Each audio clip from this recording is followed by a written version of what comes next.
Yeah, I come from men that stand. I'm in the field and you just sit in the stands. Take that bass out your voice. If you ain't got no gun in your hand, I do what I want. And you don't even do what you can, you do what you told.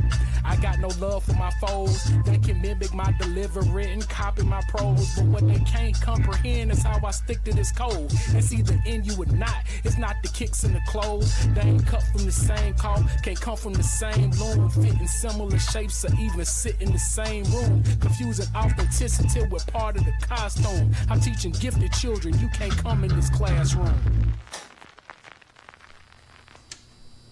Dare to struggle, dare to win.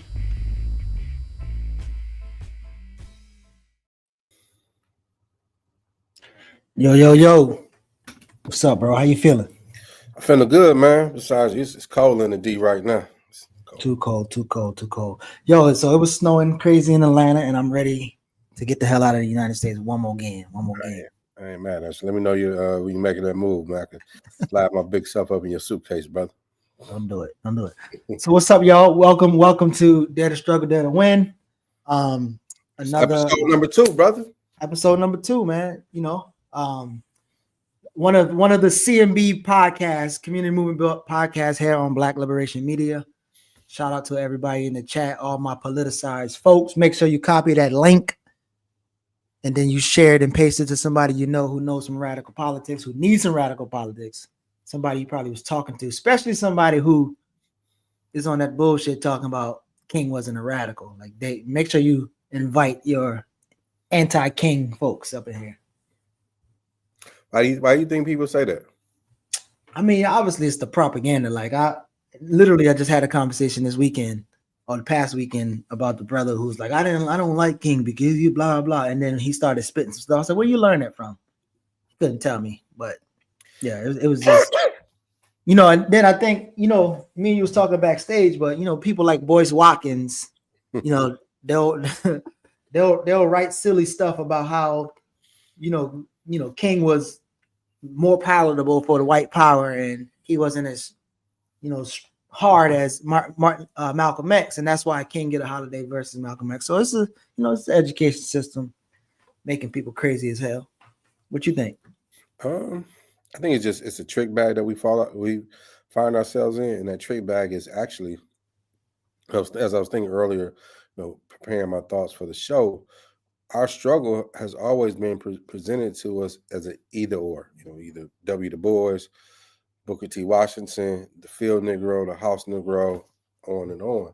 And we are the nationalists, the integrationists, the revolutionary, the Marxists, feminists, etc. And these and they, when we get trapped in those two lanes, they don't serve our interests. It serves the interests of the state. It serves the interests of those we are organized against. Because in reality, for a liberation struggle to get where it needs to, it has to go through different phases. Yeah. That's why transformation occurs. So when you look at Martin and Malcolm, two different sides of the coin, but they both are still evolving, right? Still questioning, but fundamentally, he definitely was a radical. And the question now we have to ask ourselves: now, was he a radical to the 10? No, that can be debatable. But nevertheless, he was on that path of being a radical, and he's done more than what most of the armchair folks haven't done. Right. And then I think more so is was he born a radical? Did he evolve as a person? Was he intended to get to the root with some of the solutions and his ideals and his methodologies? Because I think, you know, again, a strategy to advance the struggle based off of your understanding, your ever evolving understanding, it's important to kind of notice that. So I think a lot of times people are literally just wanting, and often what I do is I ask people like, yo, if you said some stuff, you know, when you was 16 and then you learn differently when you're 18 and you go on, how would you feel if somebody, you know, hold you to that stuff you said when you were 16? And I think a lot of times people can't sit with that because, again, the state or the U.S. government or U.S. education system, the way in which they publicize and share King makes us even forget that he's an ever evolving person. And even when people talk about I have a dream joint, I'm like, do you know what happened, or do you know what he said in the whole speech? You know, that's like a part of a speech. So oftentimes I feel like people are not really honest when they talk about engaging it. But you know, so today, you know, we not only will be engaging some of King's work, talking through it, but we're going to invite on a professor. I guess he's a professor also, but Dr. Robert Greene II from Claflin College, who wrote this article about King. We'll bring him on. We'll talk through that for a while. And towards the end of the show, we'll have a highlight from our Kansas City chapter to see what they got going on and how they doing. But yeah, I mean, so you thought about this article. What made you pull this article? I know there's a lot of times people have written about King in ways that, again, show more his radical side, his ever evolving side, and then why he even was a threat to the state in the first place. So what was one of the things that made you want to pull out this type of article? Well, I think the way the article, in reading it and the way it was written, it wasn't too overly written. It's very simplistic, but also talking about how King used history as a guide to engage the power structure, and also the time frame King finds himself on, or to continue the emergence of what's called the Black Power movement and whatnot. So I thought it was one of the most impactful pieces, without being overly long, and bringing to the forefront of the radicalness of King. I think to the question that I proposed to you is maybe also because King is a pastor, and the negative stigma and perception that comes with Black pastor, that's a possibility. I mean, the fact that King engaged in, with the president at the time and other elected folks, as an organizing strategy, and something that you and I've discussed in other terms, like about electoral politics. Right? I think we get so linear in our thinking in one way, and narrow, and being narrow, what some people call narrow nationalists, but also narrow in our perspective. Not to say that we shouldn't push a line, but the fundamental line is engaging people. And I think as a radical, you have to figure out how to engage people. And I think that's what that article kind of lays out, how King, the methodology that he used to engage people. Yeah, I think it's important too. And I think somebody said it in the chat, probably David, but I just feel like people today, if you don't have a solid critique of capitalism and or rejection of capitalism, I don't even feel like you should be able to like fix your mouth up to let King's name bounce off your lips and out your mouth. Because the one thing that was very clear with him was he wasn't with capitalism. He understood that's not not sustainable, and he understand who is ultimately the victims of capitalism. And again, his ability to understand that and have clarity around that. And again, towards the end, when he talked about a massive redistribution, he knew what time it was. And so when you talk about this whole idea of like he's soft and all this other silly shit, even when he used the tactics of nonviolence, right, to heighten the struggle, to show that the world, the beast that we are kind of dealing with, because the U.S. has the ability to paint this image domestically, internationally, that they're the greatest country in the world. But if you need to develop a tactic before you, again, advance to armed struggle and get the people in a particular manner, you would have to, in King's mind, show that there's nothing that you're doing that's provoking these people from being the beast that they are. So even this tactical strategy that he's doing, it's not his way of life, because him, as well as Malcolm, anybody say, yo, somebody come at you, you definitely need to protect yourself or defend yourself. So again, using a tactical strategy in protesting or in marching is not the same thing as him having this life philosophy of just be nonviolent and let people push you around and swing at you and all that silly shit. So I think that in itself, people don't even allow themselves to read what the nonviolent thing was in the first place. Like why was it a tactic? What was the overall objective in those things? So I think that's kind of what frustrates me when I hear people talk that wild shit about King. Yeah. And what I appreciate about today's topic is the basis of why you and I chose to engage in this platform to host this show, which is around ideological struggles, as you clearly alluded to our audience and to each of us, is that there's two sides to this coin, and unfortunately, we get trapped in the armed self-defense, and I'm not saying we shouldn't, right? But struggles should dictate to us how we should perform, and because of the King's stance on nonviolence, we look at it in a narrow way, and I was the same way at one point. But understanding, again, in the interest of people, we have to begin to utilize what makes sense. And the critique of nonviolence is necessary, but also the critique of armed struggle is necessary as well, because we should not be locked in either or. We should be locked in how do we serve people. I mean, we look at Patrice Lumumba. I mean, Patrice Lumumba and what happened in Congo, it was a nonviolent struggle. I mean, there's been many successful nonviolent struggles, right? But the basis of this conversation with King, I mean, I remember watching a video of Matula Shakur. He says the first struggle internally was this struggle here that started with so boy, that was the president of the NAACP in North Carolina. Robert F. Williams. Yeah. You know, and which we know what the NAACP stood for, right? But we also know what he stood for. That contradiction there was what was kind of one of the first public splits from an ideological standpoint. But what we have never been able to do was to bring all our intellectual giants, all our organizing giants in the room and hash out. Malcolm, even though he had his critique of the civil rights movement and struggle, he saw the need and the necessity. I was just listening recently to one of his speeches, the Black United Front, where all these civil rights organizations, he sent letters to have them come participate in which was to build a united front, where he understood we have to stand on different sides to get to the middle. Right. So before we get to our guests, I want for all those who, now again, I not being funny when I say this, but I know most people don't read, right?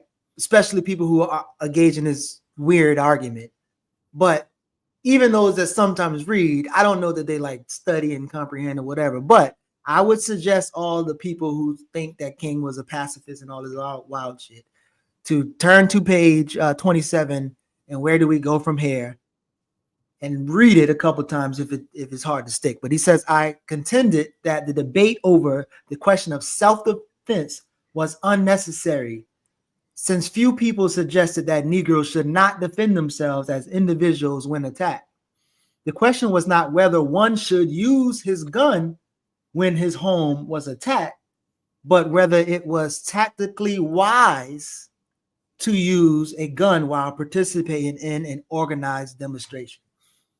Again, I'm not suggesting that everybody should read or everybody does read, but I think if you read that, you'll probably know that he says tactically, I'm not about to go out there and have untrained people, outgun people, try to war with the state that they won't win.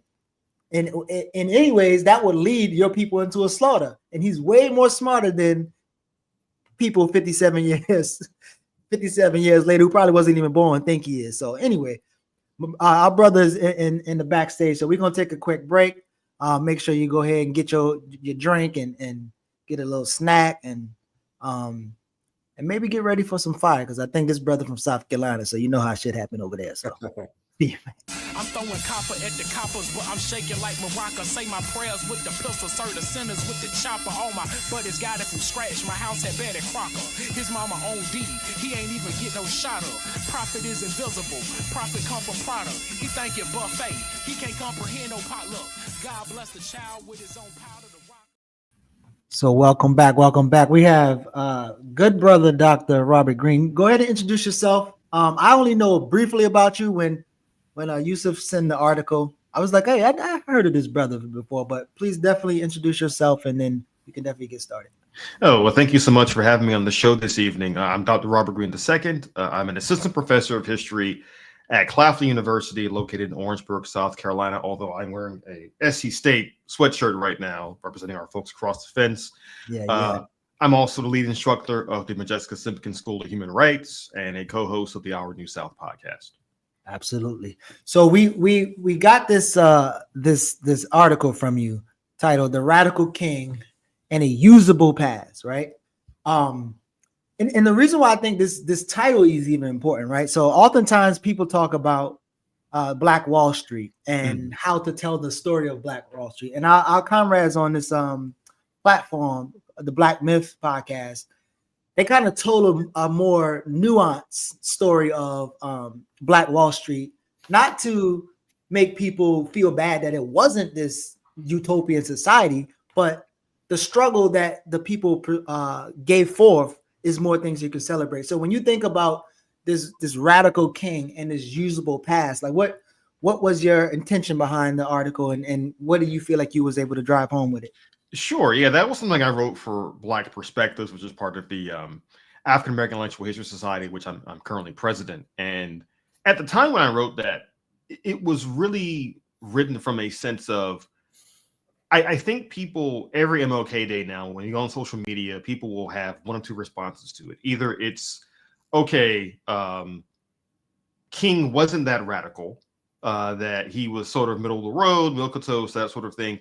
Or on the flip side, people will say, actually, he was a lot more radical than we realized. And here's examples 1 through 50,000. But my idea behind that essay is that when we think about Dr. King's legacy and think about what he actually did when he was alive, I think there was a lot for more radical people to really pick from and to really utilize. And the idea behind a usable past is that I think many activists today working in 2025, when they look to the past, they're looking to find examples of people in the past doing the kinds of things we're doing right now in terms of critiquing American society, critiquing capitalism, critiquing racism, and so forth. Dr. King is one of the best examples of folks who have been, on the one hand, utilized by the federal government as part of a national holiday and sort of like a weekend state in terms of how he's presented in the public. But there's also that radical history that most activists often pull from to provide fuel for the here and now. So let me ask you this question just to follow up to your point. And thank you for joining us, my good brother. When we think about the holiday per se, right? And because as we know, Dr. King, he didn't advocate for it. Unfortunately, he was assassinated. And I think there's some good intentions behind it. And but overall, do you think us having a holiday co-opted King has locked them into, and by the co-optation has co-opted us? Because as we celebrate the holiday, we celebrate King. We no longer celebrate the movement. We no longer celebrating getting involved in the people that the movement represented. Absolutely. I think make a great point there, because, you know, when activists first pushed for the King holiday in the 70s and 80s, it was a way to say, we shouldn't forget about the legacy of the movement. We shouldn't forget about the sacrifices of the movement and folks who were involved with it. You think about the fact that in 1983, President Ronald Reagan was definitely opposed to the holiday for a variety of reasons. But he ultimately acquiesced because Congress pushed it through. That's, I think, where things began to go sideways for the movement in terms of the holiday and the idea of the holiday, is that if you look at the debate in Congress in 82, 83 about making the King birthday a national holiday, virtually all the Congress people who were talking about it, they weren't really talking about King's ideas of the three evils of America, of militarism, materialism, and racism. They were really focused on the I Have a Dream speech, some of the more stirring rhetoric that King produced, and et cetera. And I think since that time, ironically enough, activists who would otherwise love the movement have had to use the holiday every year to say, wait, before we just watch the I Have a Dream speech for the 2000th time, let's A, remember everything else King said, and B, even if you look at the I Have a Dream speech, if you read the entire speech, it is much more radical than people realize. It's just that we focus on the content of their character and the color of their skin comment. and go from there. Whereas we don't look at the things like, we're coming, our promissory note, police brutality, etc. So I think you're absolutely right that there is a lot that has gone sideways with how we use the MLK holiday that activists have been pushing back against for almost 40 years now. Yeah. So even when you think about not only using King, but maybe some of King constituents, his frat brothers, like there's a conversation where King looked at his frat and be like, "Hey, y'all spending $500,000 on alcohol, and y'all ain't putting money towards the movement." You'll know him and Andy Young is not in agreement. I'm not a capitalist like you, Andy. Like, what do you think of people who, again, people well-meaning, even if you want to talk about his kids, people who well-meaning misrepresent the politics of King? Like, how do you think about it or respond to that? I think there are one of two ways to approach that. I think if you're being charitable, what you might say is they're trying to present a sanitized King to keep his imagery in the public sphere, to keep him relevant for generations to come, to say that at the end of the day, he presented a certain vision of America that most people who are sane can at least agree with, if not at the very least acknowledge. If you're being uncharitable, some would say more realistic, then what you might say is they're using King for their own purposes. They're using King for their own ends. And, this is something that has happened with many historical figures throughout history, especially in the United States. When we think about certain historical figures, you think about just Black history alone, the way we utilize folks like, say, Rosa Parks or Malcolm X. It really depends on not only the person using those figures, but the audience to whom they're speaking. I think with Dr. King, the thing that is especially concerning is that when we boil King down to a certain image, I have a dream speech, MLK, not only are we making his politics less radical, we're making them very simplistic. I mean, we should treat Dr. King as a thinker, as an intellectual, and as an activist, along with folks like Malcolm X, many others.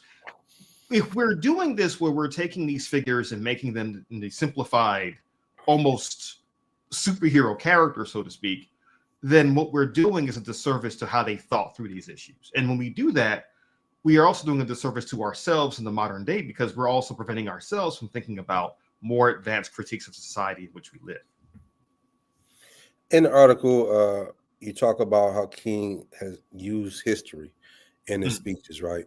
And I think everybody can see that to some degree, but not in the same way like Malcolm. Malcolm was more outspoken and had more controversial in the way he utilized history, or also his own personal lived experience. Right. Can you elaborate on that point, which I think is very crucial to the principal point of the article around King, of how he's engaged in systems and trying to change systems for the people of the continue of connecting history to the present and to the future? Right. I'll do this in three very short ways. Number one, King often talked about 1619 in a way that I think would surprise a lot of folks today, because we kind of think of 1619 as tied to the 1619 Project, but Black Americans have been talking about 1619 for actually literally centuries in terms of talking about it as the origin story of Black America. King often used that in his speeches in ways that were even surprising to me. Number two, King used international history in a lot of ways too. Like, he spoke about the independence of Ghana, for example, which he actually personally witnessed in 1957. He taught his audiences about the fact that the civil rights movement was taking place during an era of global upheaval. He repeatedly mentioned that, in much the same way Malcolm actually did too. And thirdly, perhaps most importantly, we have to remember that King and the civil rights movement, this is all taking place at the same time as the federal government is celebrating the 100 years since the American Civil War. So King, in many of his speeches in the early to mid 60s, is talking about the Civil War, talking about the fact that the Emancipation Proclamation hasn't been fully realized. He's basically saying that the country has this long-standing debt to Black Americans that includes not just enslavement, but also Reconstruction, also included Jim Crow policies.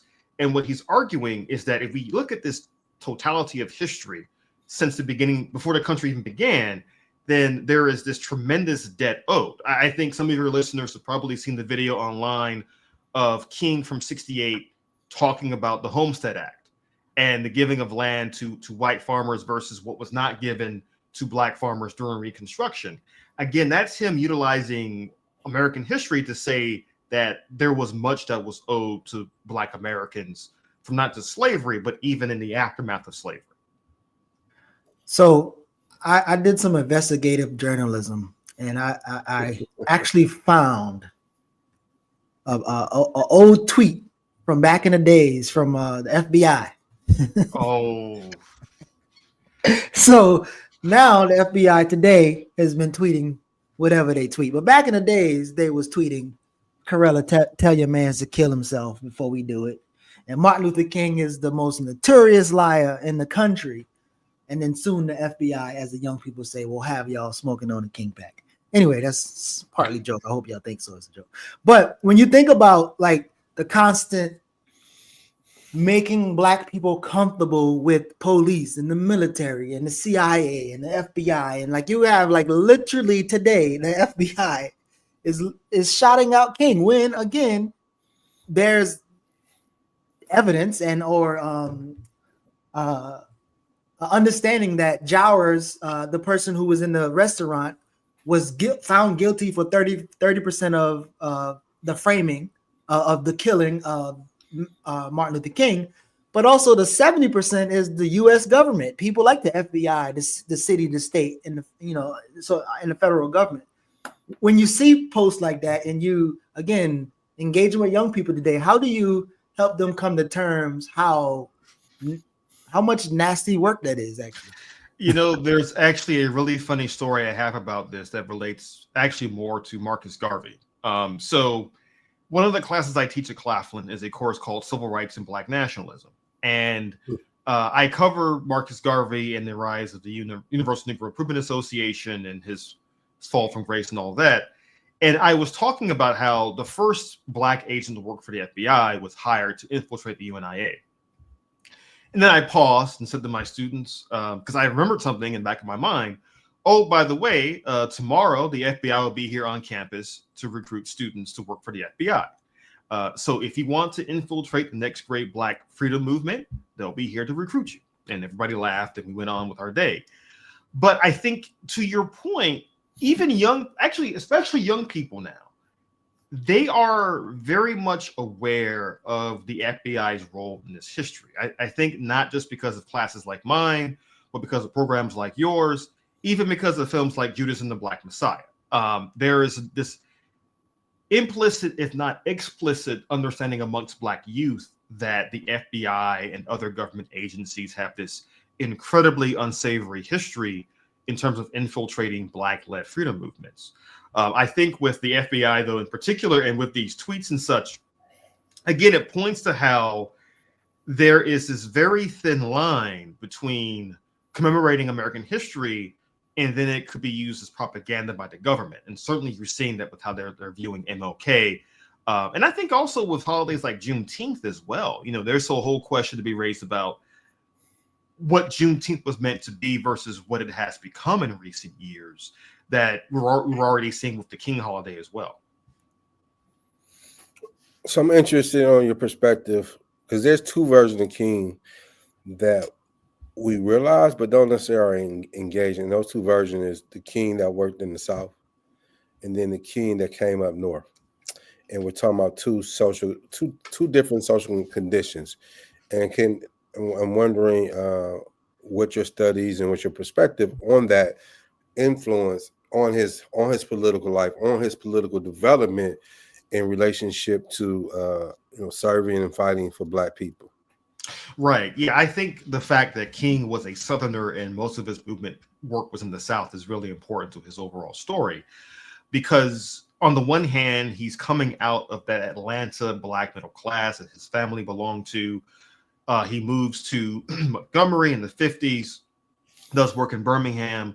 So you see him very used to working in Southern cities in particular, whereas some of his greatest challenges were in places like Albany, Georgia, or Selma, Alabama, smaller towns in the South represent rural black life in the South in the 50s and 60s. And so even with his Southern work, he's having to kind of adjust on the fly to different conditions based on what's happening on the ground and what he's seeing on the ground. Then the North is a whole separate beast entirely. In fact, I believe in March there's a book coming out about, I think it's called King of the North, about MLK's movement up north by Jean Theo Harris, which looks very promising to kind of go into more detail about that. But certainly when you're talking about King's move north to Chicago in 1966, for example, he's encountering not just the problems of the ghetto that Black Americans had to deal with in the North, but also problems with the Democratic Party in the North, having to deal with the Daily Machine in Chicago. On a national level, having to deal with President Lyndon Johnson, him juggling the Democratic Party's different bases as well. But I think King having to go north was exposing him to some of the conditions that produced, say, a Malcolm X, or much later on produced a Kwame Ture. It's no coincidence that after he goes north, you really start to see him become more and more radicalized on issues of economics, because he's tying what he's seeing in the North with the problems with the ghettos with what he's seeing in the South with the extreme poverty of rural Black America and also rural Appalachia. We can't forget about that too. So I think you're right that there's something to be said about how King is having to adjust to these different conditions, but at the same time, he's producing a holistic critique of the American system because he's seeing it from every angle. If you're just coming in, this is episode 2 of Dare to Struggle, Dare to Win. We're here talking to Dr. Robert Greene II, and the article that we are kind of basing our conversation off is in the show notes. And as I look in the chats, I see some people are, want to contest that, radical may be a stretch. It might be heavy lifting. And again, I'm curious for your response when you think about, even as people deal with W.E. Du Bois, like this guy outlived a couple of us 3 times in his life and he fall, right?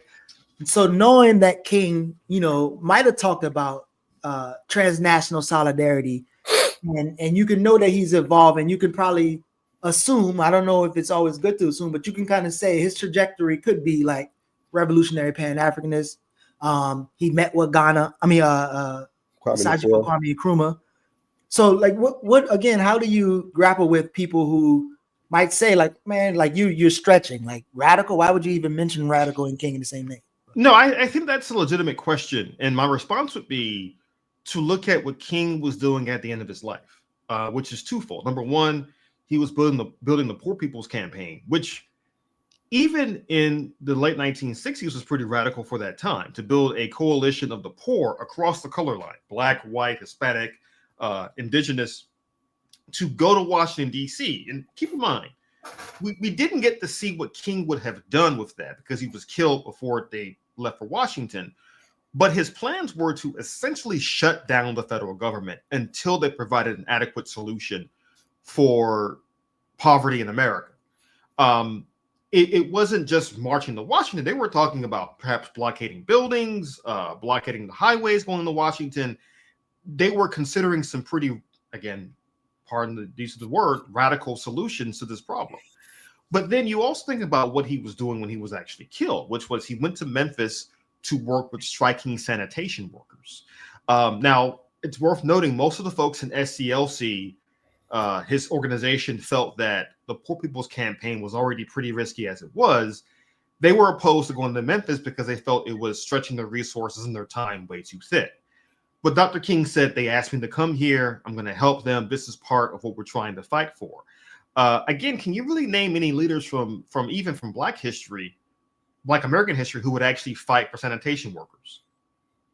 And that's what he was doing when he was assassinated.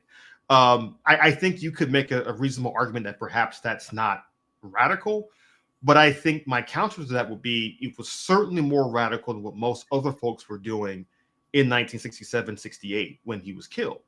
Again, I think there is a legitimate question about the use of the word radical and what that means. And like everything else in history, radical has a definition that depends on the context of the time period.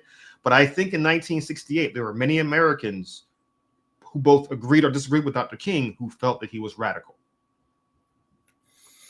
I think and it's more of a statement than a question.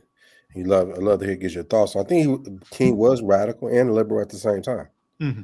And to be a liberal, I don't think that's an indictment on him. I think it's more so indictment on the reality, right? And you have to engage that social reality, but also as he's politicizing himself through reading, but also through the struggle. That's challenging his thinking. That's challenging how he's the operation. I mean, the movie, one of the most recent movies where when he's engaging SNCC, I think it's it's Alabama or Mississippi, when they go down there, right? And the organizing that they're doing is totally different than when I say they, talking about SNCC, and then how King and their organization, which is more what we call today nowadays confrontational politics, right? But also, keeping in mind it's entertainment as well. Let's say don't know how true it is because neither one of us there, but the fact remains because of his popularity, right? And also think about Ella Baker. Ella Baker indirectly criticized the not the position, but the notoriety of King, right? How do we stay more connected to the people? And I think he was a victim of his own success, of what America was trying to create of him.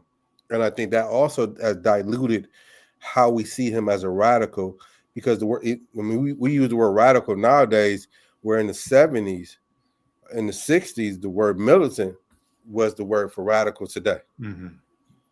No, I think that's a great point. And I think if one were to critique King as a radical, I think the best way to do so would be to start from the position of Ella Baker, which is that the way King organized left some problems in terms of how do you get to the grassroots? Like, how do you organize the grassroots? And Ella Baker was a master strategist in doing that. King wasn't quite as good at that. But this brings up another point that I think is worth noting in terms of his radicalism, which is that I think one of the ways King was radical was that he was always learning. Like you were talking before about reading books and the like. King was always reading. He was always thinking through things. And I know for many people, the great question is, what if Malcolm X and King had both lived long enough to actually unite? I think I would add to that. What if King had lived long enough? I wanted to ask you that question. That was my what if question. Well, what if King had lived long enough to work with, say, a Fred Hampton, who was killed the following year? Yes. Right. There are all these people that King didn't get to work with, or just didn't work with, who could have also engaged and challenged and really strengthened his thinking on a variety of issues. So I think, again, there are things that you can know for a fact that was said, right? So you know for a fact that he wrote letters to his wife, who also was radical, as they say in the chat, that he has more leaning towards socialism as opposed to capitalism. And again, as both of you say, he's an evolving man like all of us, right? And there's the popular quote, as I just said, like he said, "I don't need to hear from you, Andy. I've heard enough from you, Andy. You're a capitalist. I'm not. And we don't see eye to eye on this. We don't see a lot of things eye to eye." And here you got Andy Young today lifting up a John Hope Bryant and the Killer Mike and the weird stuff. But also James Cone would say that there are times when there was at retreats and he was like, stop the recording. I want to be more candid, right? And so he can talk more about, because he know he's heavily surveilled. So you might not get on paper and on audio some of his actual beliefs or where he's evolved to. So again, could you kind of talk to leaving room for imagination? And I'm saying this because I've heard some of the weirdest shit before. I've heard somebody that said Fred Hampton would have grown and he maybe would have been a black capitalist. I'm just like, I don't know how you skip from what they did and say. But anyway, you can read that he's on a trajectory and he's explicitly saying this. And again, when you say radical, if it means getting to the root of it and trying to have a root response to the conditions, I see it. So yeah, could you speak more to maybe the things that wasn't explicitly shared, but based off of some of your study, what can you insinuate his directions? The first thing I would like to say is I would recommend to both of you and your listeners, if they haven't already read this book, there's a great book by the historian Thomas J. Jackson called From Civil Rights to Human Rights, which is about Dr. King's radicalism and his ideas. And what Thomas Jackson argues is that, to your point, King was actually a lot more radical earlier in his life. It's just that he wasn't public about it until the very end of his life. that when he was writing to Coretta back home, for example, he'd be talking about socialism and communism and capitalism and all that. Or when he was having meetings with folks like A. Philip Randolph, they were talking more explicitly behind closed doors about critiques of capitalism and the like. I think with Dr. King, what you're seeing by the end of his life, one could argue, was the full King, that he was becoming more public with his private critiques of American society, of the Vietnam War, and so forth. Like, we have evidence, for example, that he was against Vietnam much earlier than 1967. It's just that he wasn't public with it until 1967. And in part, in going back to earlier points, he was pushed to that because younger activists were telling him, how can you go to, say, Chicago, or how can you go to Alabama and tell folks to be nonviolent while our government is doing all of this in Vietnam? And he acknowledged that critique. Again, to Dr. Shakur's question about Malcolm and Martin being alive at the same time, working together, you would think that they would have had some conversations about where they agreed and where they disagreed. But certainly Malcolm would have been a useful ally in terms of talking, A, about the urban North, and B, again, making a more holistic critique of American foreign policy as well, not just with Vietnam, but with other parts of the world too. So I think with this radicalism question and what King truly stood for, there's still a lot to think about in terms of how he was already being pushed by younger activists. Don't forget, Sophie Carmichael was pushing him in the late 60s. And the great tragedy of it all is that we didn't see these men all grow together and really develop more radical critiques of society together. That's one of the great tragedies of history. I don't know if any of you seen the documentary called The Invaders. You know, I vaguely heard of it, but I haven't seen it. Some of y'all favorite rappers, Yo Gotti and Nas, produced it. But however, it talks about, so Invaders was an organization in Memphis, similar to they could be categorized as the Black Panther Party, right. something of that nature. And I bring that up because to your point around sanitation organizing, they are engaged in that, right? But they're the more militant, the more radical wing in the streets, right? And they're being they're looking for action. And so when King and them are organizing, and folks are like, man, y'all doing too much, they end up meeting with King in his hotel and discussing and talking. And so again, you know, you look at what happened with King and Stokely, you know, 2-3 years later, he's more open. He's trying to figure a way how both of them could work together, coexist for the greater good. And again, you know, in real time, you know, who I was in 60, 65 is not who I possibly could be in 67.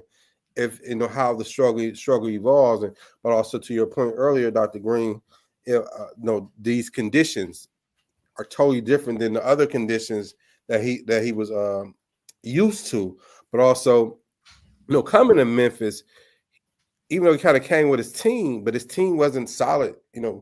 He was building his team as well. So can you kind of talk about that version of King, of really exploring himself and the struggle outside of the North? I know you kind of alluded on, but now as I'm talking, just the aha of that, because we get so conditioned and complacent in our own region and how we step out. Right. No, absolutely. I mean, again, I think this is part of the reason why folks should really read up more on the movement in the South, even because there's so much about the Southern Civil Rights Movement that's still glossed over today. We focus on the Montgomery bus boycott. We go straight to the sit-ins in 1960. We kind of talk about that and then kind of downplay at the same time. Then we jump straight to Birmingham and Selma, and that's it. But there's a lot going on across the South. I'll give you an example of this. When we're talking about King, before he even goes to Memphis, King writes a statement about the Orangeburg Massacre that occurs in February 1968, where 3 young Black men, 2 SC State students and 1 high school student, are shot and killed by the police in South Carolina. And Dr. King points out this is the first time where the police have actively shot and killed activists. They did it in the middle of the night in Orangeburg, South Carolina. And I bring this up because when King writes his press release about this, his statement, he's really writing it at a time when he's become increasingly concerned about how, despite all of his efforts with getting the Civil Rights Act passed and the Voting Rights Act passed, he is talking, and where do we go from here, for example, about white backlash to all these policies. He's also talking more forthrightly about his concern that the nation was turning towards fascism. Like, in the end of his life, he's talking more openly about, I'm worried the United States is going to turn towards fascism. And again, in 68, you think about that year's election, you have Richard Nixon running for the nomination, and you have George Wallace running for president as well. King, when he's making his critiques in 67 and 68, he's making them from a place, number one, of how the movement, both North and South, has changed. But he's also making it from a place where he acknowledges American politics have changed too, where the promise of 1964, 65, of that Great Society liberalism is starting to be transformed into what he feared was a fascism, in terms of both repression at home against activism, but also with the Vietnam War going on abroad at the same time. And so King's critique of American society is becoming increasingly radicalized by what he fears is this dark side of America really coming to the fore by the end of his life. So we're talking to Dr. Robert Greene II, who is, I think, a scholar who's struggling also to make sure that King's legacy gets told in a more favorable way. And I want to kind of wrap up with this question. When you think about like the struggle over King's legacy, you have various groups who are trying to explain the significance of King's life and activism. You obviously have the mainstream press emphasizing that this dream, I have a dream, and he's so nonviolent, and then you have more of like the Black Power militant, and maybe even, I don't know what to call it, the pseudo militant people who say he was a pacifist, he was weak, or whatever. Right. You have SELC, you have all these different people trying to struggle around to control the narrative of King's legacy. But as you talked about, his idea around peace, his idea around stopping U.S. imperialism, his anti-capitalism, racism. Could you kind of in a snapshot tell us what have you found King's legacy to be, and yeah, just how would you explain that to someone curious to know? I think King's legacy can be best summed up with the statement that it's possible to dream of a different America. Not just on issues of race and racism, although that's the heart of his critique, but to think of an American society that actually cares for everyone, an American society that is not quite so imperialistic or materialistic. Again, if we think of Dr. King simply through the lens of a few lines from the I Have a Dream speech, and the guy who's on the postage stamp, the man whose same speech is played every MLK Day, will get one vision of that, or one version of that. But if we look at Dr. King's totality of his writings, his speeches, his actions, his words, his deeds, then we get a Dr. King who is not only critiquing American society, but he's going a step further and saying, the most radical thing any of us can do is to actually imagine a society that's just and good, what he referred to as a beloved community. I think I would just sum it up like that this was a person who genuinely believed, despite everything that was done to him, that society could be much better than it was. And I think it's hard to say there's anything more radical than that. Okay, my brother, thank you for joining us. I know it was especially up on the short notice, man. You dropped a lot of jewels. Love to get you back on in the future in any way that we can support what you got going on. Don't hesitate to reach out to us. Yeah. Also, if there's anything you got coming up right now, or anything you want to share, please definitely share that and how people can get in contact with you.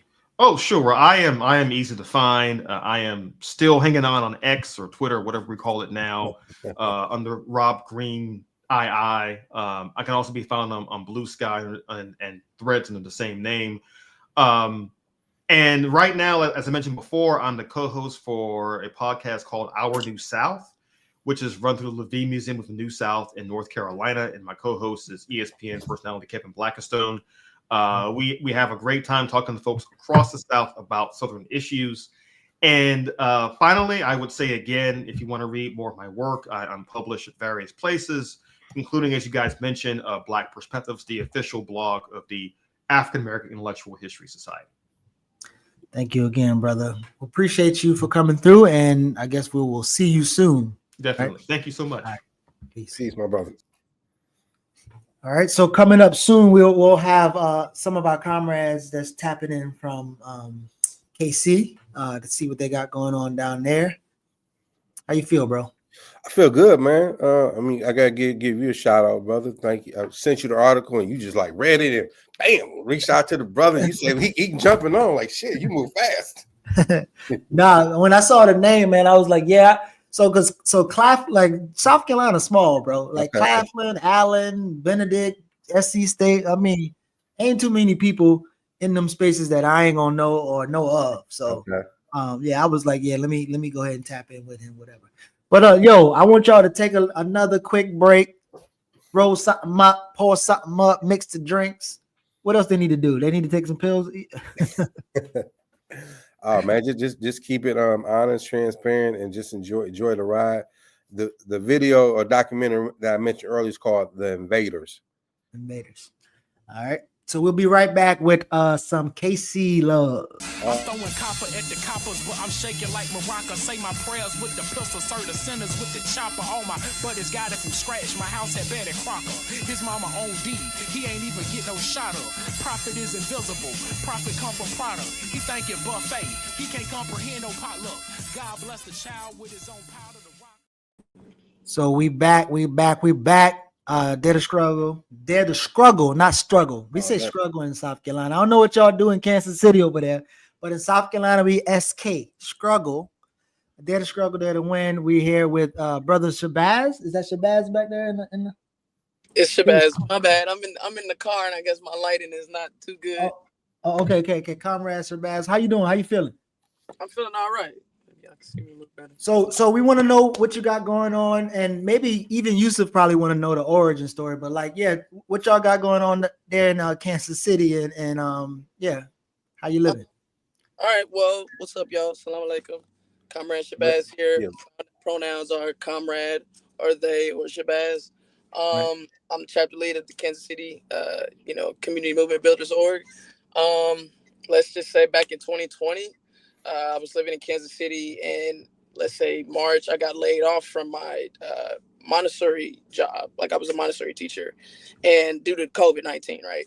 And I was just had this idea of like, well, at that point, since the world's ending, let's go skate. So I was just like, let's go to Atlanta.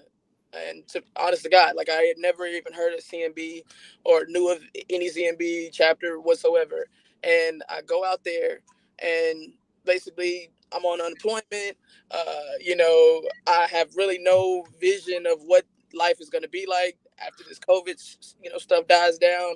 And so I get out there and I remembered that there was a comrade, a brother who was a Black urban grower out here in Kansas City. I knew he had been out there for a couple of years, and I just hit him up because I was like, I think like the George Floyd uprisings were happening, and it was a lot of messiness going on here in Kansas City as well. And just hearing from a lot of other comrades nationally, where it was like, it was some weird shit going on, right? There was some shit we were peeping at these protests where it made us feel like, everybody wasn't who they said they was. So long story short, I'm like, comrade, I need to put my hands in the soil.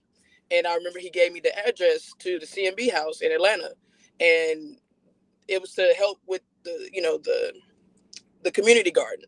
So I went out there, and then I see this, this logo on the side of this house, and this mural, and I'm like, who are they? What is this? Because I'm a Panther Cub by blood. My dad's brother was actually under the leadership of Pete O'Neill back in the 70s. And our big cousin is also Donald D.C. Cox. So I knew this about my bloodline, but at the same time, I didn't really know when I was going to actually like fulfill these shoes or what have you.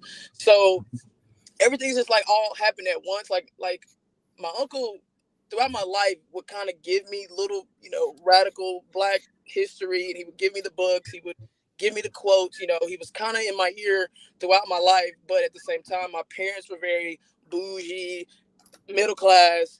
I grew up in the suburbs, things like that. So it's like they really tried to keep me from knowing about, the black struggle. Really, like Mhm. of course, they knew they were black people, but they were very much like light skinned, if you will, and it kind of tried to shelter us a little bit. But like I said, my uncle, he was very much in my ear the whole time.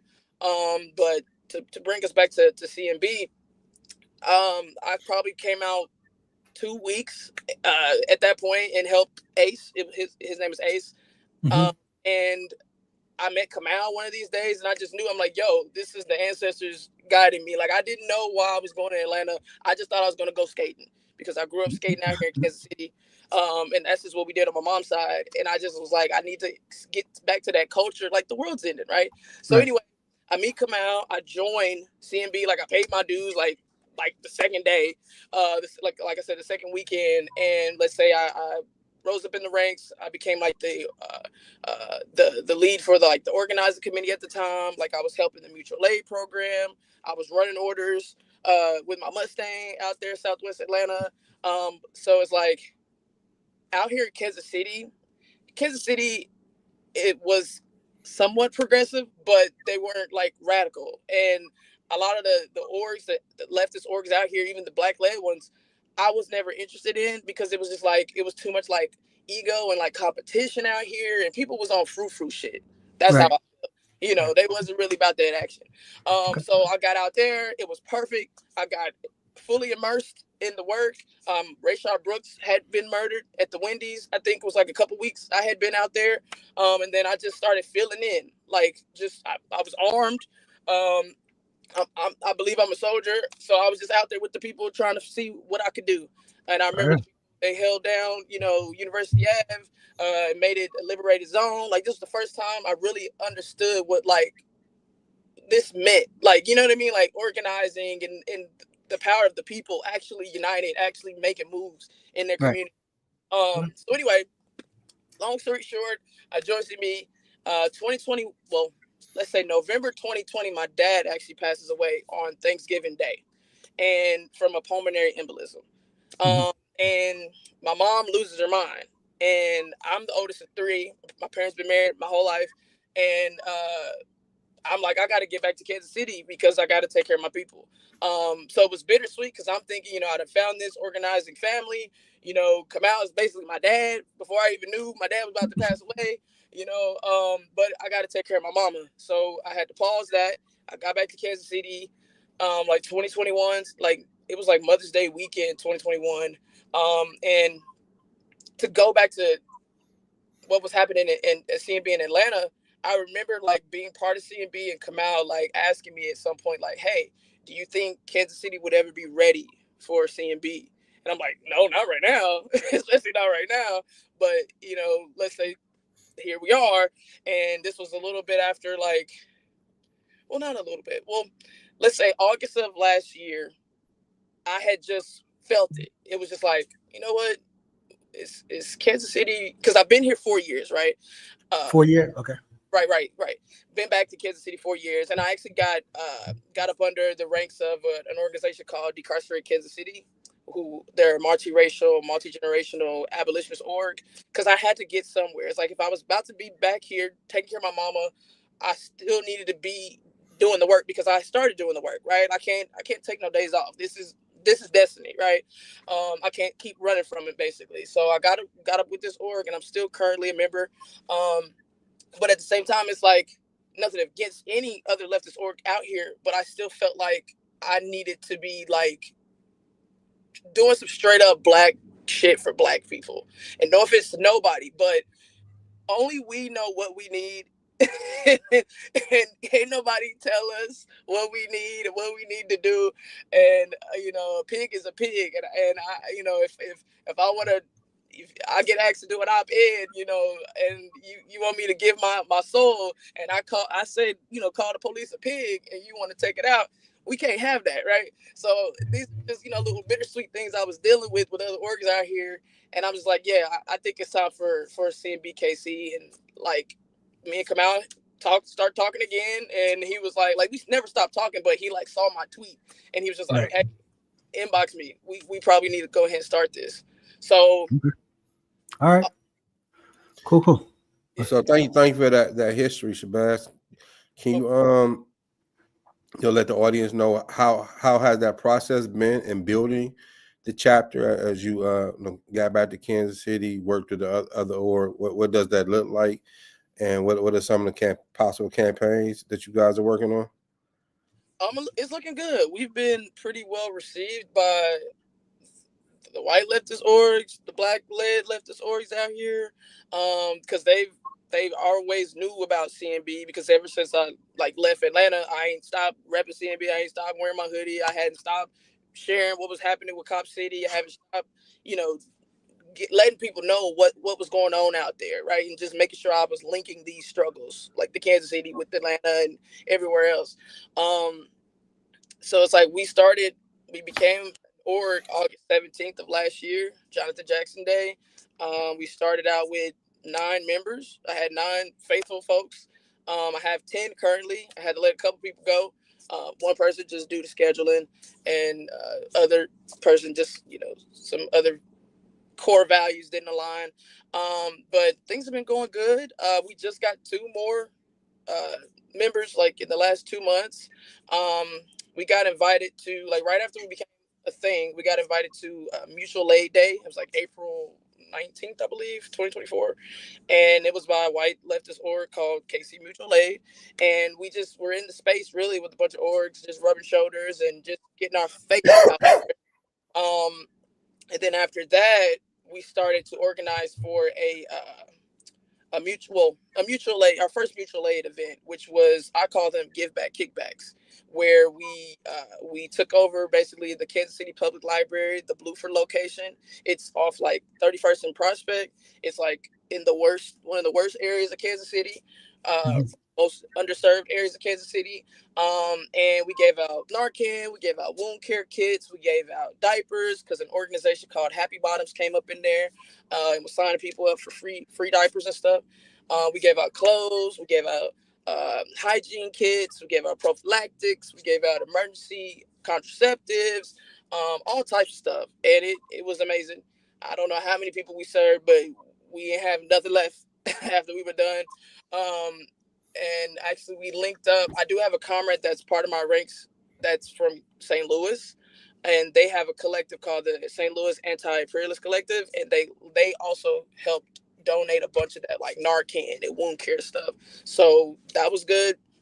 And then after that, let's say after the election, our org and the Kansas City Defender, which is a black-led abolitionist organization that also produces media. So they have like website, they put out articles, they have Instagram, and it's founded by Ryan Sorrell, who was actually Pete O'Neill's nephew. And so that just like Panther, connection there, because like I said, my uncle was under Pete O'Neill's leadership in the 70s. So like we haven't gone nowhere, and it wasn't like we had to pull teeth to be doing what we're doing as far as like being in this together as Cubs. And so like we linked with their organization right after the election on some like revolutionary resistance conversations, and just like trying to get the people abreast to what actual Black revolutionary resistance looks like, or should look like, what it looked like, what it has always looked like, and what we should be doing now moving forward. So we've put on a couple of those. We also have in the works like some range days coming up. We just been trying to get some funding, but we actually have the funding now. So we're going to be like offering like for our bases to start going to the ranges together, and open it up to the public as a means of recruitment, if you will. But yeah, that's something we got cooking up. So I little I know about Kansas City, and actually like one more question. So I'd assume that it's not predominantly Black. I think it's like 12% Black folks there, but isn't it known for, I guess, jazz or something like that? So what are some of the, as you have asked, kind of like the campaigns you're working on, or what are some of the struggles you feel like African people in Kansas City are kind of struggling with right now? I mean, poverty, of course. I mean, gentrification. We have like one of the historic Black neighborhoods, like projects, if you will, called what's it called? Parade Park. It's like off 18th and Vine. It's actually being like currently like taken over by investors. So like we got a bunch of gentrification, a bunch of price gouging, a bunch of old folks living in the inner city, and you know the rent's going up every year, $300. Because I actually lived in the hood for the last 4 years. Like I grew up in Grandview, but and my parents actually were from like 27th and Wabash, and I actually found a house on 28th and Wabash, and that's where I've been for the last 4 years. So actually being immersed in the super struggle of Kansas City and like the worst areas of Kansas City, it's the same stuff everywhere. It's we got drugs everywhere, we got prostitution, right? But we got all these bad, quote unquote, bad things. But then there's, the city council is shutting down schools. They're giving the pigs more and more money, and they're trying to build a new jail currently right now on the east side. So it's like this is also a campaign we're going to be joining with Decarcerate KC, where they have it's a no new jail campaign. Public safety sales tax vote is also going to be coming up soon. So it's like the people are going to get another chance to like vote on whether or not to keep giving funding to the pigs, which is something they put on the ballots like every couple years or what have you. So that's one campaign we're currently joining in on a local level here. Also, I forgot to mention that we did also just have on January 18th, we joined the mass mobilization actions for Tortuguilla and No Cop Nation, No Fascist State. So we had a bunch of organizations from out here, like Free Palestine KC, KC Defender, Trans Protection Party, Friday Night Protests, a bunch of folks that showed solidarity on that day to fight against fascism, to just show our local community that we're not for that shit here or anywhere. So that's what we got currently going on, if that answers. Yeah, absolutely. Yeah. I mean, listening to you talking about the chapter, I'm curious what has been the process of developing the chapter, and what are some of the steps you guys are taking to decentralize your leadership, involving others. And that's like for myself, I was active organizer long before you started the chapter, where I kind of took myself out of the place for others to emerge, or not necessarily in my shadow, to be able to create new leadership. Also young and old. Have y'all experienced some of that? Again, what's some of the steps to decentralizing leadership where it's more broadly up? Good question. We're still in that process. We're in the beginning stages of that process. I tried to get some comrades to join me tonight. They're a little camera shy. But we had this rally last weekend, and I had one of my comrades like lead the rally. They were the MC. So they were up there with, the megaphone, and they were calling on, doing the call and responses, and then calling on each speaker from each org to come and say a piece. So it's like we're slowly but surely getting there. Come might need to link and we could share some ideas on how to coax the folks a little bit. I also feel like it's a little early, and they're still just kind of a little shy, if you will.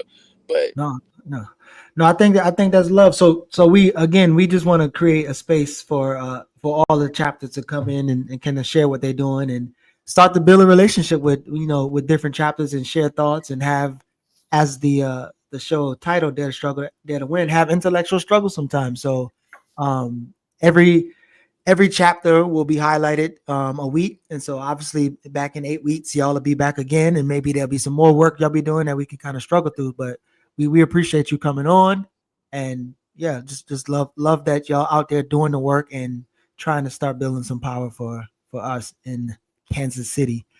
I don't eat no barbecue over there, y'all, unless y'all got some barbecue vegan food. I ain't with it. Yeah, well, we appreciate you, Shabazz. Thanks for coming through. All right, peace. All right, Peace. So we got Martin Luther King. We have some of the early start of a Kansas City chapter. Can give the people some reflections. What are some thoughts, especially with the king conversation? I feel like we touched a lot, but there might be some thoughts that you might be having. And definitely in the chat, there's some questions we can pull those questions up and struggle through those as well. But like, what you there's never enough time to truly dissect a topic. Again, I saw some in the chat around King's wife, Coretta. I think that's a whole topic by itself, good, bad, or indifferent. But I think fundamentally, though, like I said earlier, I believe King was a liberal and a radical, right? And when I say liberal, it's no indictment on him by any means. But, I mean, I love your point, and I hope the audience didn't miss it. Like, W. Du Bois died a socialist. He died a communist. But when he started somewhere else and things. And Malcolm's final days, he's trying to build an alliance with MLK, the civil rights movement. Is that watering? Is he trying to water himself down? By no means. I think what we have to be careful with is those who have made the ultimate sacrifice by being taken away from us, and we never can forget a lot of these individuals was assassinated. However, these individuals assassinated doing their job, fulfilling their duty of serving and fighting for the people. And unfortunately, the way King's life has been co-opted through the holiday has removed the struggle that he fought for, the struggle that he died for, the people that he was in service of, and which has co-opted our movement, our organization, and our work, where we forget King asked the question, did I take my people into a burning house?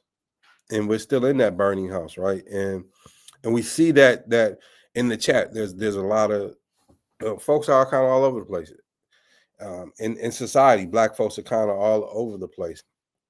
And part of that is, there is no ideological clarity. There's a lot of unevenness in our struggle.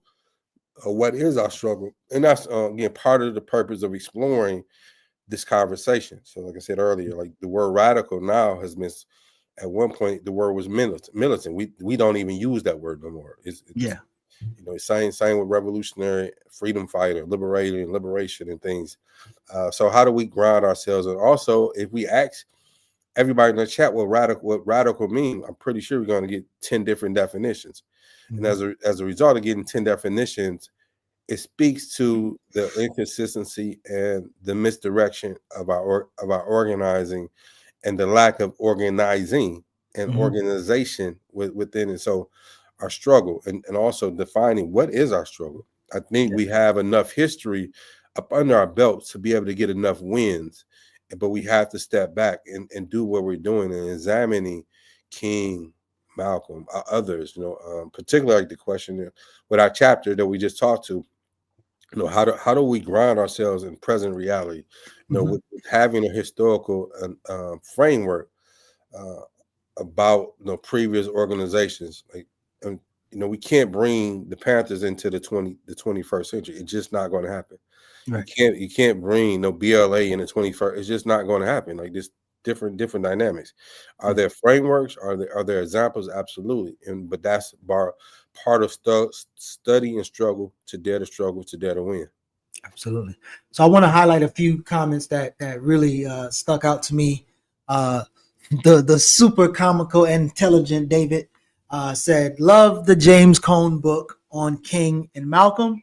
I agree. I think, I got some of my notes from that today as I was studying through this week. I think James Cone is understudied and underread and underlistened to.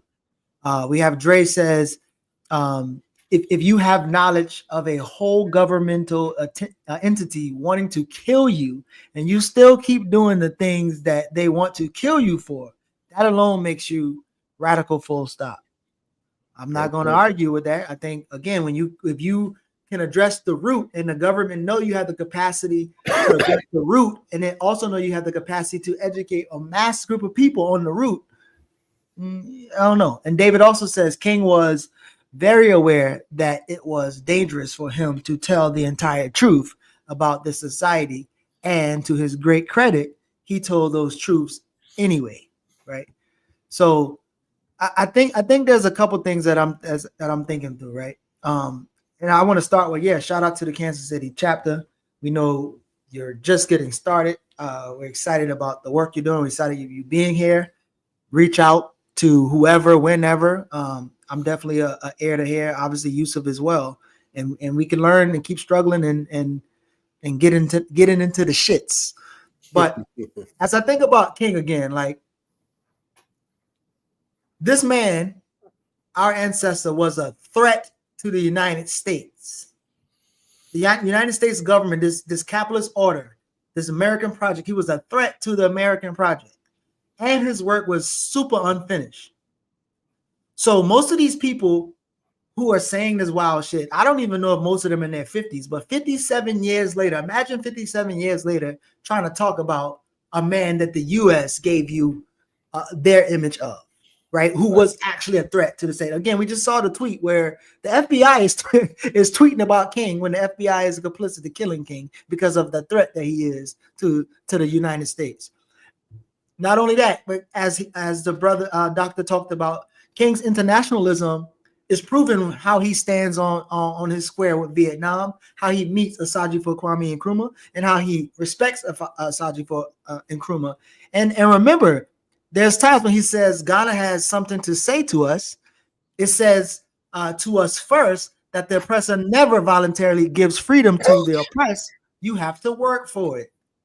What do you think work for it means? And again, if the so much pacifists is saying that our oppressors don't voluntarily give freedom, he knows you have to struggle. He knows you got to fight for a revolution. And he know, as we say in Charleston, them bucker like to taste blood in their mouth. So he know that there's going to be some type of armed struggle to achieve that. But he also know that his people not ready for armed struggle. So there's tactics and methods to get you to armed struggle. So I don't want you to sit there and even as he was evolving with the Palestine struggle, if Bayard Rustin went somewhere else, King was evolving as a student, a revolutionary, constant, permanent student. So he can talk about the Vietnam War. He can talk about poor people being cannon fodder for this war, right? And I've heard some things. I don't know if you heard, but I've heard some writings of Vietnam soldiers used to tell the black folks who was in the military, like, get out of the way, this is not y'all fight, while they pick white boys off. So King and the people that King educated and the people that King around, they knew this. King understood capital versus labor.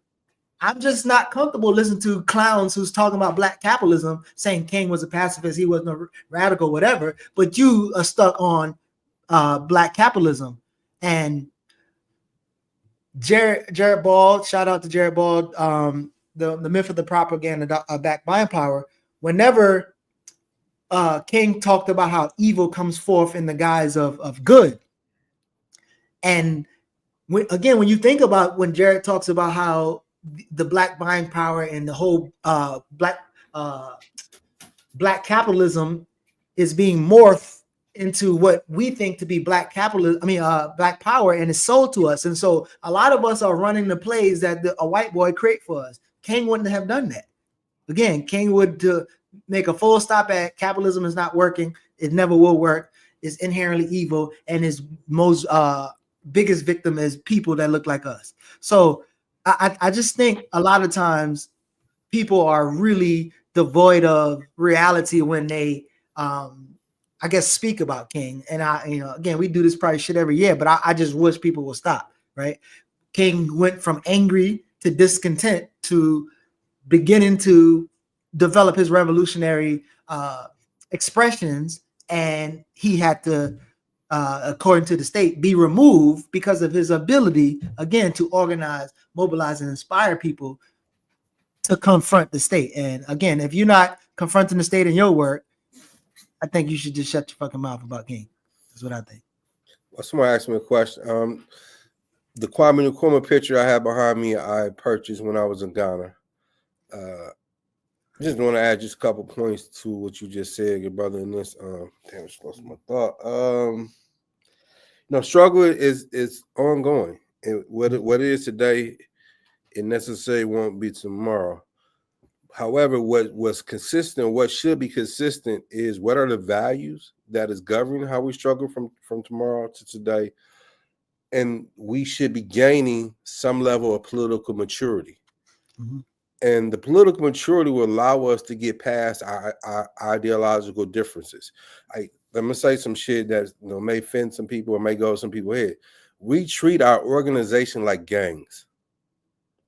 We treat our organizations like gangs, and this has happened cross generations where the Panthers over here, us, and etc. And this is what allowed COINTELPRO and J. Edgar Hoover to pit us against each other. And we're, when I was in prison, there was the Moors, Scientific America, the Nation of Islam, there's the Islamic Palace of the Rising Sun. And we're all trying to organize the one population, which is prisoners, black prisoners. But we're beefing and fighting with each other. We're trying to tear each other down. And in all actuality, neither one of us could win individually.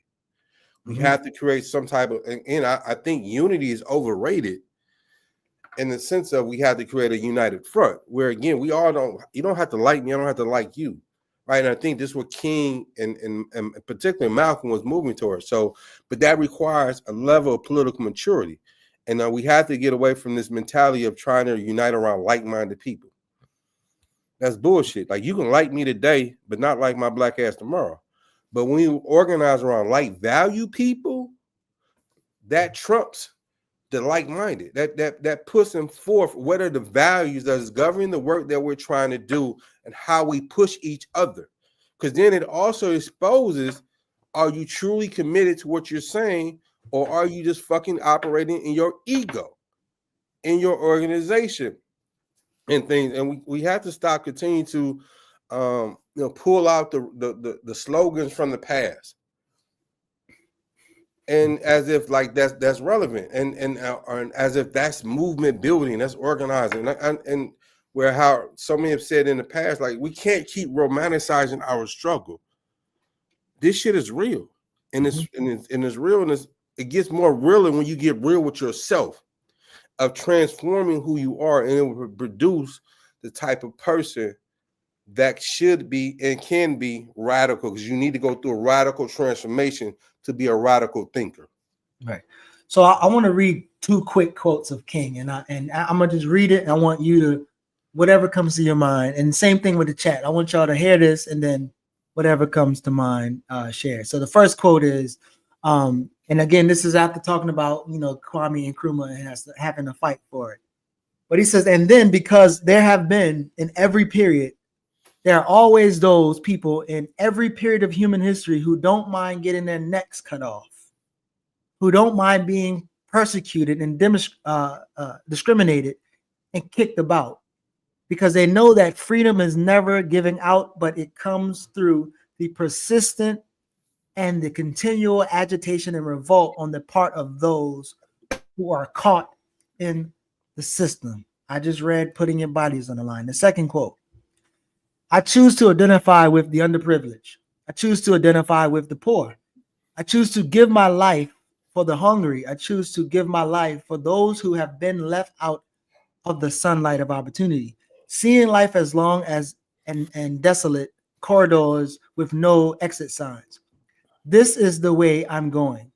If it means suffering a little bit, I'm going that way. If it means dying for them, I'm going that way.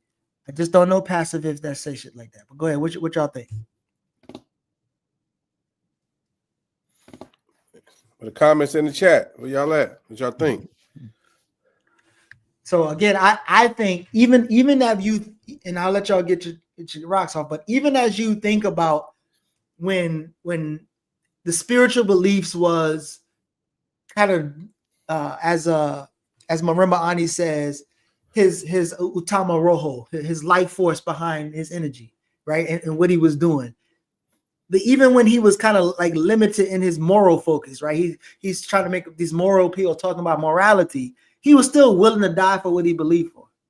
His convictions still have him express himself as a human, or express his humanness in a way where he was fully convicted in what he was believing, and he was willing to go to the death with it.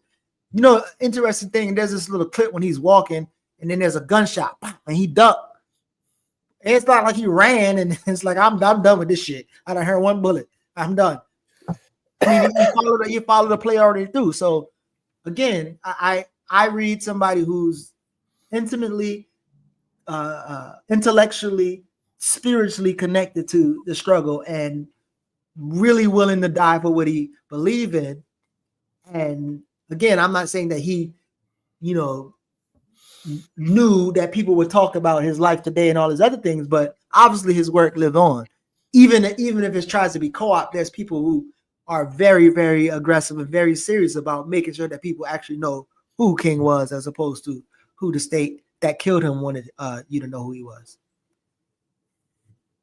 Thank you for the quotes, good brother. Absolutely.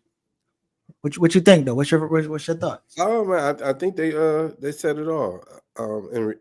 In terms of giving us a broad perspective, more so than the limited perspective that we have. There's no one book that we can read about Martin, read about the King and others that we hold in such high esteem. We have to read the totality of their life to get a complete understanding. I would just switch gears a little bit just to make a point where, like, some of us think Elder Cleaver is crazy as hell, and he was. But also, I think it's imperative that we study Elder Cleaver, because we have Elder Cleavers now around today. We have some Elder Cleavers in our organizing and some of our community spaces to some degree. But more importantly, we've helped shape and create and feed those egos. And until we examine and understand how we created that person, right, that person will continue to exist in our movements, in our spaces, that's derailing who we are. And so that version of what you presented to us is important, because we don't understand clearly that we're continuing to get a white version of King, and that's intentional, and that's part of colonialized education. That's part of producing neo-colonializing behavior, where we get complacent, and the struggle as intense as ours, that is exhausting but is necessary, that we've gotten tired on the battlefield. Yeah. And we gotten so tired on the battlefield, we're not reading. We're not studying. We want action, but the theory and the studying will help produce the type of action that's necessary. You just don't read, beloved. Bring that back up. You just don't read, beloved. There it is right there. No. So again, I one of the things too I meant to say, like, as I read King more and more, I remember. No, I not remember, but I think of the type of conversations we have now. So when you think about the financial literacy movement, right? King was very clear on understanding that corporations, they get hundreds of $billions of welfare a year, right? Right. And when a folks start examining, like, and they understand, like, okay, when King talked about socialism for the rich, right? When he said that socialism for the rich and capitalism for the poor, he's very clear on, again, the economy, right? He wouldn't get caught on this financial literacy and money and buying black. He's very clear on the economy. And then not only that, when I hear how convoluted people can be, right, when they buck up, when they talk about, like, we don't need no handout, we don't need a government public policy, blah blah blah. But again, like, he's very clear that the government is literally propping up corporations and giving them the same handouts that the black folks reject. And these people think without any kind of redistribution of this type of wealth, they're literally gonna do the unimaginable, right? So King very well, he had a very, very sober analysis, up until the day that he died. So if he take one thing and he take it to the end and he realized that doesn't work, he keeps studying, right? And so again, I promise you, I hear it more from the same cats who believe they're gonna financial literacy or their way to liberation, and I just think it's wild. So I ain't trying to stutter on you, but I just want to show you something, brother. You see that behind me? Yeah, I see it, and I see Malcolm X, the first one. And yeah, in the comments, that's what's up. Yeah, but listen, man, I appreciate you. Appreciate y'all coming through today. Shout out to the Kansas City chapter. Next week we got some more. Another guest for y'all. We're gonna keep it a secret. I got a powerful sister coming through with her work. So make sure y'all tune in for next week. You got anything to take the people out? No, man, just dare to struggle, dare to win. Dare to struggle, dare to win. Dare to struggle, dare to win. There's no struggle without educating ourselves. Yeah, for sure, man. Listen, y'all, I appreciate y'all coming through, man, and we will definitely see y'all next week. Make sure y'all like, subscribe, comment, donate, holla at your boy. Appreciate y'all.